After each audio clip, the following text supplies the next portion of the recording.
안녕하세요. 건물 없는 교회 얼린교회 임목사입니다. 오늘도 창세기 특강 이어나가도록 하겠습니다. 두려움을 넘어서는 사람이 되자라는 제목으로 하나님 말씀을 나누려고 합니다. 부제목은 두려워하지 말라. 내가 너와 함께함이라. 라는 제목으로 하나님 말씀을 나눌 때 여러분이 성령님을 체험하고 예수님을 만나는 그런 시간이 되기를 간절히 기도드립니다.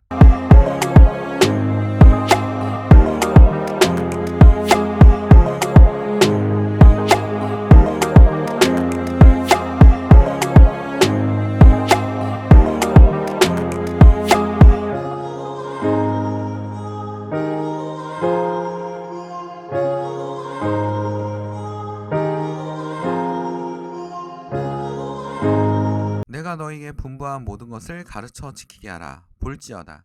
내가 세상 끝날까지 너희와 항상 함께 있으리라 하시니라. 마태복음 28장 20절 말씀입니다. 창세기 32장 24절에서 28절을 우리는 보도록 하겠습니다. 본문의 내용이 뭐냐면 야곱이 이제 라반과 헤어지고 형 에서를 향해서 가고 있습니다. 고향으로 돌아가고 있죠. 근데 야곱이 집을 어떻게 나왔습니까? 에서를 속이지 않았습니까? 아버지를 속이지 않았습니까? 장자권을 얻기 위해서 자신의 이익을 위해서 수단과 방법을 가리지 않는 그런 사람이 바로 야곱이었습니다. 야곱이 돌아가면 당연히 형이 별로 좋아하지 않겠죠. 형을 속이고 도망갔던 동생이기 때문입니다. 야곱의 인생을 딱 바라봤을 때 어떤 사람이냐면 남을 속이고 뭔가 얻어내려고 하고 했던 파렴치한 인생을 살고 있다라는 겁니다.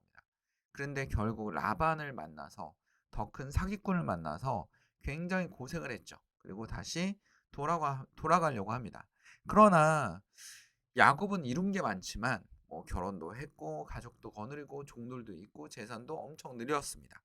굉장히 그렇게 좋은 일도 많이 일어났지만 야곱엔 두려움이 있습니다. 바로 형 에서를 만나는 것입니다. 우리 삶 속에서 여러분 삶에 두려움이 있을 수 있습니다. 형의 에서같이 내가 뭔가 잘못해서 일어난 일 같은 일이 벌어질 수 있다라는 겁니다. 미래에 대한 두려움도 있습니다. 우리가 이 자리에 섰을 때 야곱은 어떻게 했습니까?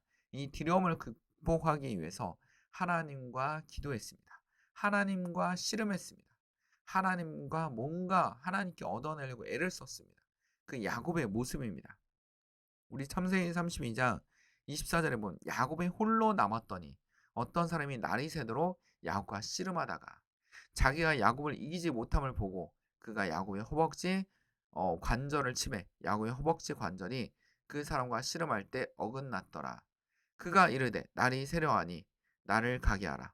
야곱이 이르되 당신이 내게 축복하지 아니하면 가지 아니하겠나이다. 야곱은 너무 두려운 거죠. 이제 죽을 수도 있겠다라는 생각을 하고 있었는데 형 에서가 군대 400명 정도를 거느리고 있다고 합니다. 그런 얘기를 들었을 때 야곱도 어떻습니까? 분명히 가족이 몽땅 가면 큰일 날 것 같아서 가족들을 이렇게 나누어서 보내고 있습니다. 그렇죠? 나누는 전략을 피는 거죠. 옛날에 우리가 그 임시정부 있지 않았습니까? 임시정부가 어디 있습니까? 상하이에 있었어. 상하이. 상하이는 임시정부가 왜 있었냐면 프랑스가 지배하는 영토입니다. 그러니까 중국 영토가 아니었고 프랑스가 지배하는 영토였기 때문에 좀 더 안전하다고 생각했기 때문에 상하이에 있었어요. 그러나 윤봉길 의사가 상하이 홍콩원에서 막 폭탄 투처하지 않았습니까? 폭탄 투처하면서 일본의 장군들이 다 죽었지 않습니까? 그러니까 이제 일본 놈들이 임시정부 가만히 두지 않겠다라고 한 거죠.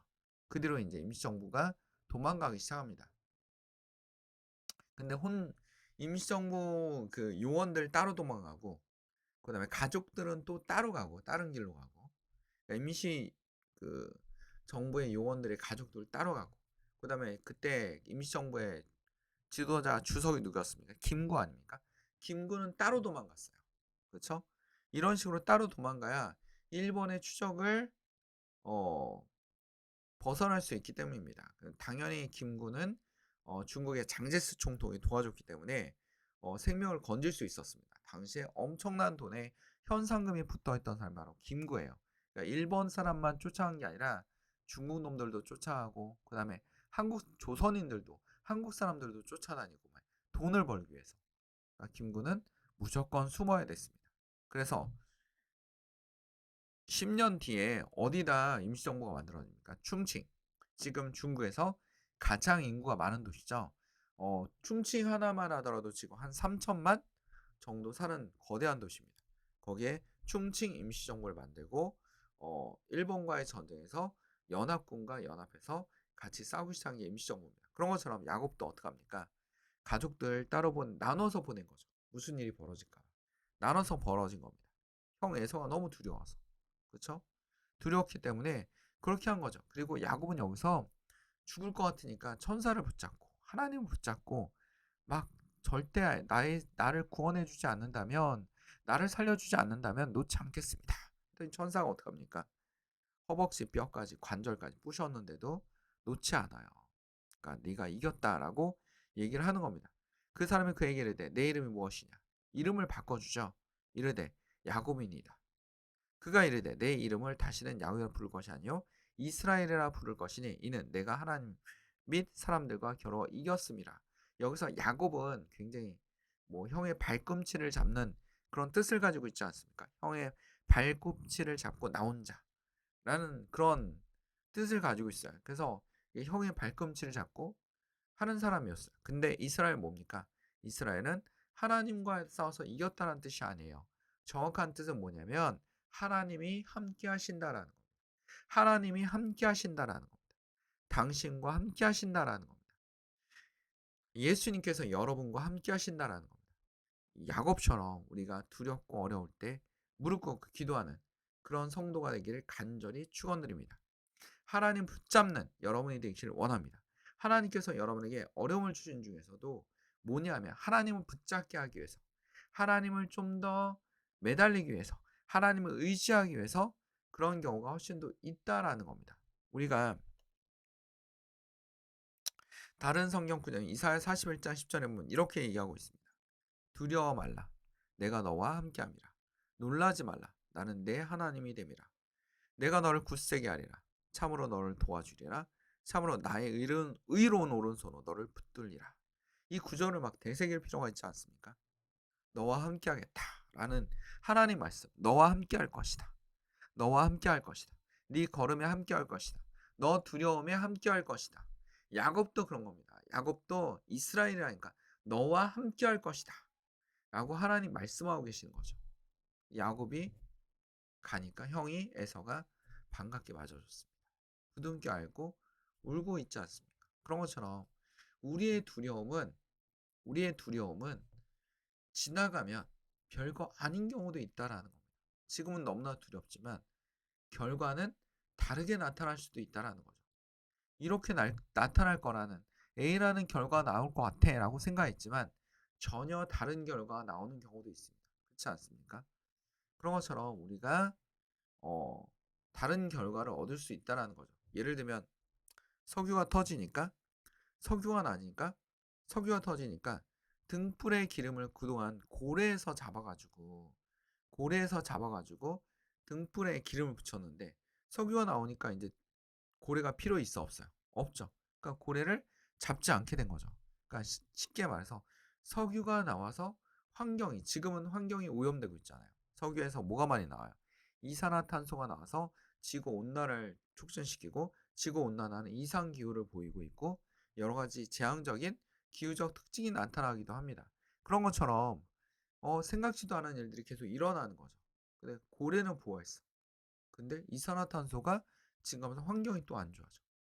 이런 아이러니한 일이 계속 벌어지고 있는 겁니다. 그렇죠? 그러니까 우리가 생각했던 결과와 다른 결과가 나오는 경우도 굉장히 많다라는 거죠. 그러니까 하나님을 의지하고 기도할 수 있는 그런 주의 성도들이 되기를 간절히 축원드립니다. 사회학에서 이런 걸 많이 연구해요. 예를 들면 이런 거죠. 세탁기가 나왔어요. 세탁기가 나오고 그 다음에 뭡니까? 식기세척기가 나오고 청소기가 나오면서 여성들의 생활이 집에 묶여있던, 그러니까 집에서 가사일을 했던 사람들이 있지 않습니까? 가사일을 했던 여성의 지위가 변화가 일어나는 거죠. 사회생활을 하기 시작한 거죠. 사회생활할 수 있는 여유가 생긴 거예요. 그렇죠? 세탁기나 그 다음에 청소기나 식기세척기는 모두 다 연관이 없지만 연관이 없지만 뭐 전자제품적인 공통점이 있지만 하는 일이 다르잖아요. 근데 여성의 삶에 변화를 일으켜서 사회생활을 증가시켰고, 또 여성의 지위가 높아지니까 좋은 점도 있지만 또 나쁜 점은 뭡니까? 여성의 사회생활이 증가할수록 출생률이 낮아지는 이런 일도 벌어질 수 있다라는 겁니다. 그래서 이렇게 도미노 현상처럼 일어나는 일이 많다라는 거죠. 그런 것처럼 야곱도 생각지도 못했어요. 지금 집에 가면 형 에서와 싸울 수도 있어. 굉장히 두려워. 형 에서가 날 죽일지도 몰라. 라고 생각했지만 실제적으로 에서는 그렇지 않았다라는 겁니다. 그렇죠?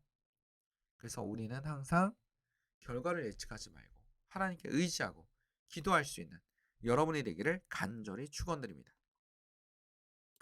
우리 프리드리크 니체라는 철학자가 있습니다. 실존주의 선구자라고 불리는 사람이 바로 니체예요. 근데 이 지체가 스스로를 넘어서는 인간이 될 수 있다라는 겁니다. 우리가 어려움이 닥쳤을 때 기도하고 스스로 넘어설 수 있는 그런 주의 성도들이 되기를 간절히 축원드립니다. 요즘에 어려운 사람도 많고 시대 변화가 굉장히 빠르고 세계는 굉장히 복잡하고 세계화는 점점 무너져가고 각자 이게 따로 살아가는 그런 국가적 시스템이 나타나는 그런 시대에 살고 있습니다. 우리는 이럴 때 하나님께 기도하고 하나님 붙잡고 하나님을 의지하는 주의 성도들이 되기를 간절히 축원드립니다. 자, 이 말씀 기억합시다. 내가 너에게 분부한 모든 것을 가르쳐 지키게 하라. 볼지어다 내가 세상 끝날까지 너희와 항상 함께 있으리라. 아멘입니다. 다 같이 기도하겠습니다. 사랑 안에 충만하신 아버지, 오늘도 주의 말씀을 통하여 우리가 주님을 붙잡고 따라갈 수 있는 주의 성도들이 되게 해주시옵소서. 주님을 의지하고 주님께 기도하고 주님을 신뢰하고 나아갈 수 있는 우리 주의 성도들이 되게 하여 주시옵소서. 오늘도 악한 영들이 떠나가며 질병이 치료되고 식탁 위에 음식이 떨어지지 않고 하나님께 감사하는 마음으로 살아갈 수 있는 주의 성도들이 되기를 간절히 축원드립니다. 우리를 살아가시는 예수 그리스도의 이름으로 기도드립니다. 아멘. 하나님께 영광의 박수를 올립니다. 건물 없는 교회 어린교회 말씀 창고였습니다.